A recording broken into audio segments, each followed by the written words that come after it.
Hello friends, இன்னைக்கு மஞ்சள் பூசணிக்காய் வச்சு ஒரு சூப்பரான ஹெல்த்தியான ஸ்வீட் கொழுக்கட்டை எப்படி செய்து பார்க்கலாம்.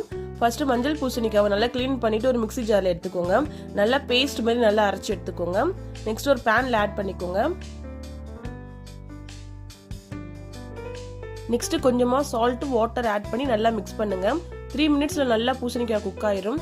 நெக்ஸ்ட் ஒரு கப்ல ரைஸ் ஃப்ளார் எடுத்துக்கோங்க. அதில் ஆட் பண்ணிக்கோங்க. நல்லா கிளறி விடுங்க. வாட்டர் ஆட் பண்ண தேவையில்ல. ஸ்டவ் ஆஃப் பண்ணிருங்க. மிதமான சூடு இருக்கும் போதே மாவை நல்லா பிசைஞ்சு எடுத்துக்கோங்க.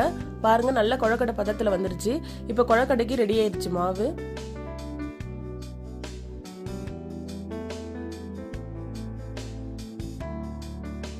நெக்ஸ்ட் கொழக்கட்டைக்கு ஸ்டஃப் ரெடி பண்ணலாம். ஒரு பவுல்ல துருவின தேங்காய், நாட்டு சக்கரை, கொஞ்சமா ஏலக்காய் பவுடர் ஆட் பண்ணி நல்லா மிக்ஸ் பண்ணிக்கோங்க. நான் ஸ்டவ் யூஸ் பண்ணல, டைரக்டாவே நான் அந்த ஸ்டஃப் யூஸ் பண்ண போறேன். உங்க வீட்டுல கொழக்கட்டை அச்சு இருந்தா யூஸ் பண்ணிக்கோங்க. நெக்ஸ்ட் நம்ம ரெடி பண்ண கொழக்கட்டையை அந்த அச்சில் வச்சு கொழக்கட்டை ஷேப் கொண்டு வாங்க. நம்ம ரெடி பண்ண ஸ்வீட் கோகோனட்டை சென்டரில் வச்சு க்ளோஸ் பண்ணிடுங்க. சூப்பராக ரெடி ஆயிடுச்சு பாருங்க. பம்ப்கின் கொழக்கட்டை ரெடி ஆயிடுச்சு. இப்போ நம்ம ஸ்டீமரில் வச்சிடலாம்.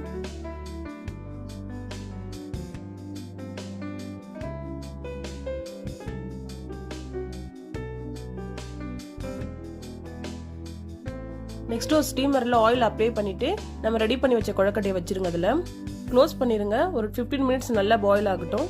15 மினிட்ஸ்க்கு அப்புறம் ஆறுனதுக்கு அப்புறம் ஓப்பன் பண்ணலாம்.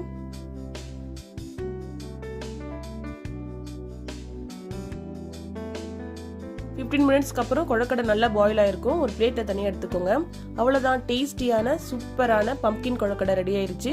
நீங்களும் உங்கள் வீட்டில் கண்டிப்பாக ட்ரை பண்ணி பாருங்க. பிடிக்கும். உங்கள் ஃப்ரெண்ட்ஸ்க்கும் ஷேர் பண்ணுங்க. இது மாதிரி சூப்பரான ரெசிபிக்கு என்னோட சேனலில் ஃபாலோ பண்ணுங்க.